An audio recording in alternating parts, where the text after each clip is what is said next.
Chris Brown, Don't Wake Me Up. You listen to Capital in the Morning, 25 minutes to 8. And of course, just to remind you about Orange and your chance for getting free unlimited access to the internet for 30 days. All you need to do is buy one of their modems for $1,999 bob, and you get that access. And also, if you've got one of their D-Link routers as well, it gives you 30 days of free access. That's with Orange.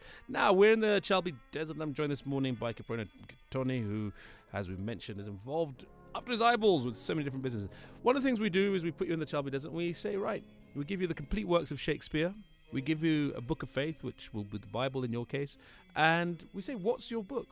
What other book would you take? I'll take Lee Kuan Yew from Third World to First World. Brilliant. Why? Tell us about it. The Story of Singapore. That book speaks to my heart. I mean, the one thing about me, I don't read fiction at all. I don't know why. I just don't have time for fiction.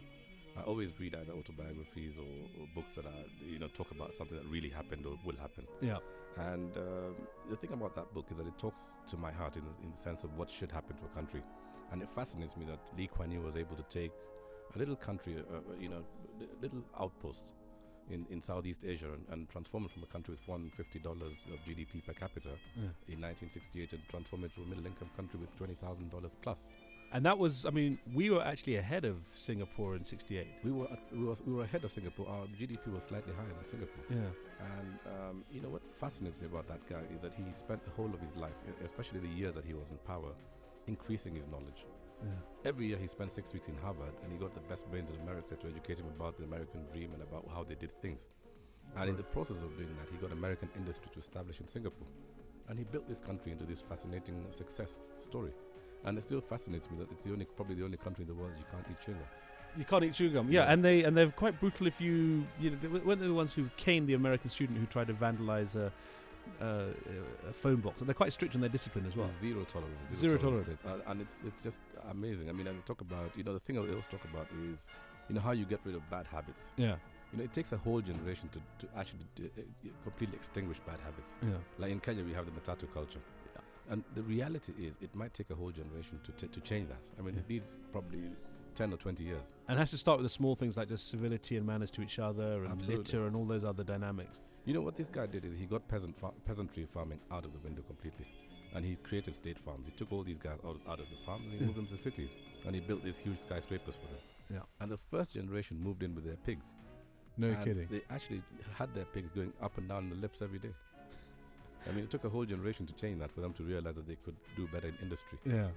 Gosh, alrighty. Well, that's good to know. We'll give you that book for sure. And you've got your luxury there, which is your bottle of Chardonnay, and you've got your seafood platter there, which is all rather good. Tell me, do you have any fears? Anything you fear? One of the fears I have, obviously, like everybody else, is your business is going under. Yeah. And realistically, I mean, the media, we are in the media studio right now. Yeah. I'm heavily invested in the media and I'm heavily invested in telecommunications. Both these industries are going through a lot of disruption. I mean, it's an era of disruptive technology. Yeah. I mean, in Safaricom, that I'm a principal distributor, right now, there's a complete shift to new platforms. I mean, they don't need our distribution network anymore. Yeah. So the reality is that that core business of mine might be non-existent in a couple of years. Every possibility that it could be non-existent, not due to any reason, but due to technology. And you have to change or die, basically. Media, absolutely the same. I mean, there's so much disruption. There's a digital platform. Yeah. The traditional barriers to entry aren't there.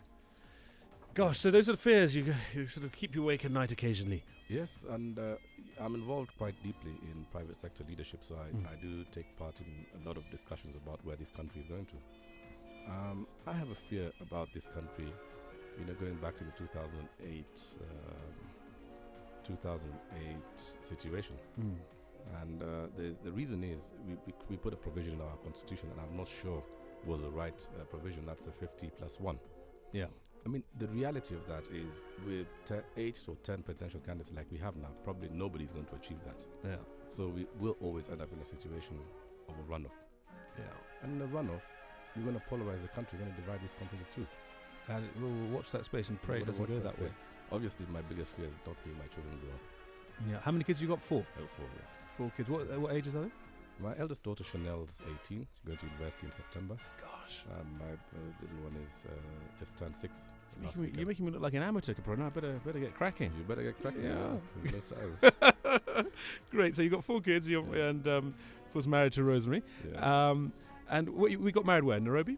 We got married in Kitale in 94. Okay. Yes. Oh, gosh, 94. Yeah, so a while Okay, back. you moisturise. You look good for your age there. Thank you. Now, choice between beach or bush. If I said, beach or bush, which one do you like?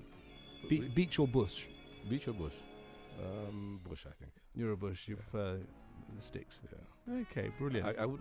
If I go to the beach, I would probably 3-4 days and I'm done. Yeah, and then boredom starts setting in. Yeah, correct. Now, in terms of all the various things you've done, what would you say is your sort of your one of your proudest achievements that you just makes your chest swell with a certain degree of pride?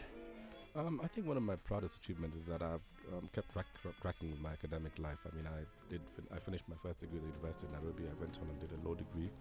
Went on and did an OMP at Strathmore. I'm now finishing my MBA. I'm graduating next month. So I think I've kept on the learning curve, and I set out to do that many years ago, and I'm happy that I'm still doing every chance that I might do a PhD. Gosh, look at you. And you're not even from the lake.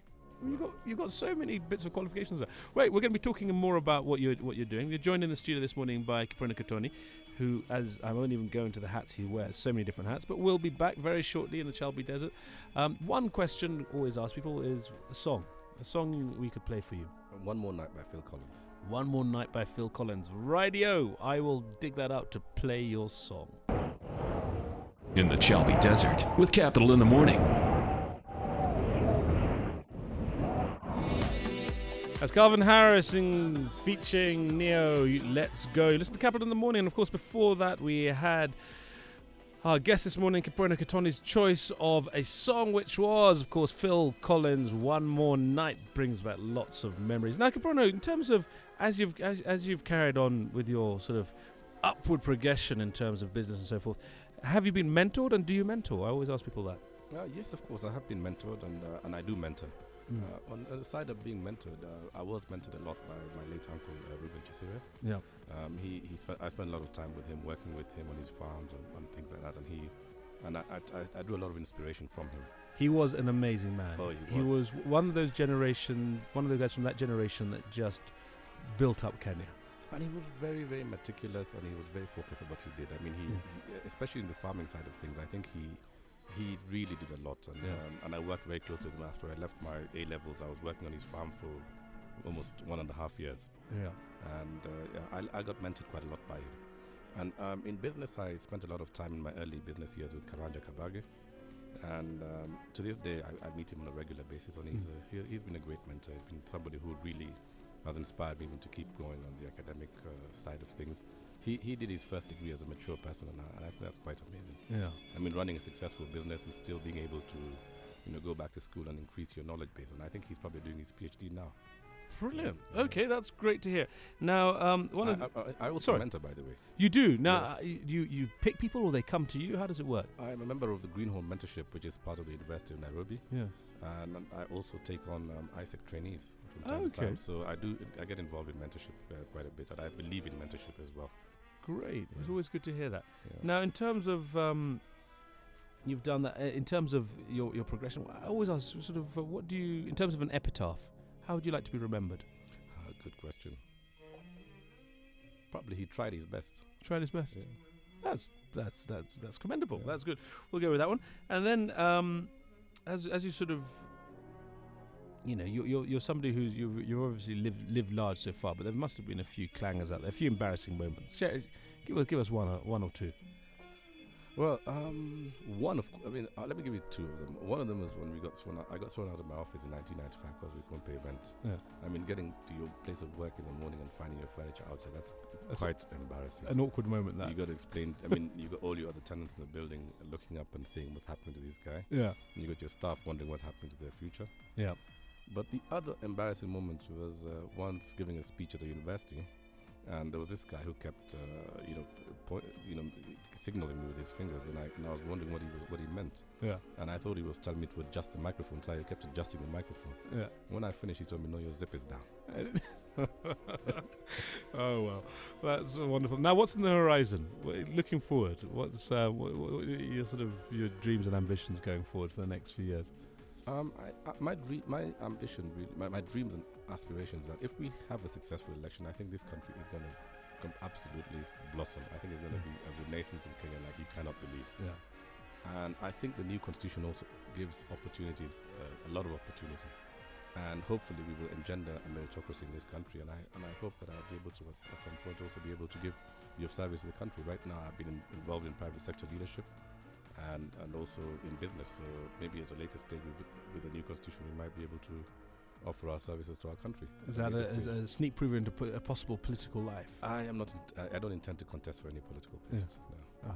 There's a few people feeling relieved out there. Yeah. Maybe someone will go to you. Well, I hope you're running. Not this time. 2020 next time. Next time I'll be with it. Yeah. All right, we're going to be back very shortly. We're going to go out to a bit of Rock the Boat, the Hughes Corporation. Come back for our final link with our guest today in the Chalbi Desert, Kipruto Kittony. In the Chalbi Desert with Capital in the Morning. You listen to Capital in the Morning, and like all things, sadly, all good things come to an end. We're going to have to start wrapping up, coming into land, the Chalbi Desert here with Kipruto Kittony. And, a lot of different things, Kipruto, we've been finding out about you, which has been absolutely fascinating. And one of the things I think, in terms of, you dress well, you've got a great business, you've got a lovely family. But what are the really important things to you in life? What are your core things that you're just like, these are the things I value? My really important things in life is my family. Yeah. I believe that the family is really the beginning of how to build a nation. I mean, if you've got a good family institution, then of course it's easy to build on everything else. Yeah. The other big thing for me is the work ethic. I think as a country we've got great things happening for us, and we've got a very strong work ethic. But I think what we really need to see is a connectivity between the public sector, the private sector, and really a way of empowering the citizenry. Yeah. I think the one thing that this country hasn't succeeded in doing is unlocking the real abject poverty that continues to grip the citizenry. Yeah. And I think, post the next election, that should be the agenda number one for where we go. I mean, how we take this country forward. And I believe that it can be done. Yeah. And the other big thing, of course, for me, like I said before, is education. I think that we need to get our people to get more and more educated, to learn more, and listen more when they talk. Yeah, grand. And in terms of it's trite, but in terms of material things, what do you like your phones, your cars? What's your sort of indulgence? You obviously liked your wine. You mentioned that. I'm a big car man. I love cars. I just said I can't afford to buy all the cars. What would be your dream car? And my wife wouldn't let me. Quite right too. At the moment, I really like the Jaguar XJ. The Jaguar XJ. Yeah, it's really nice. It's the latest one, the 5 liter. The 5 litre version, the beast. Yeah, it's really something. Slick as you like. Yeah. All right, now there's one question we always do. We in the Chalbi Desert, we take you up to the Chalbi Desert. We put you in a hot air balloon, and you have to imagine that in this hot air balloon, you're single. Okay, so there's no suggestion of impropriety here, and we put 3 people in the hot air balloon. They are also single, and you have to marry one, you have to kiss one, and you have to throw one off the side.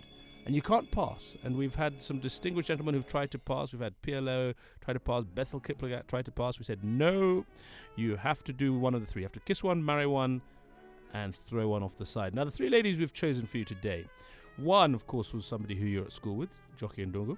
Okay. 2, well-known Pinky Galani. Okay. And 3, of course, is somebody from Easy who you'll know is Sheila Mwa Nyiga. Now, who are you going to kiss? Who are you going to marry? And who are you going to throw? None of them are married. You're not married. Kiss, marry, pitch out the side. And I must make a choice in all 3. Yeah, you have to kiss one of them. You have to throw one of them off the side, and you have to marry one of them. Sheila, Pinky, and Jockey. Wow. Yes. I'll answer that question. Hope my wife isn't listening. Probably kiss Sheila Maniga. Yeah. Marry. You're down to Pinky and Jockey and Dogo. Well, difficult one, eh? Jockey. Ryan Jockey.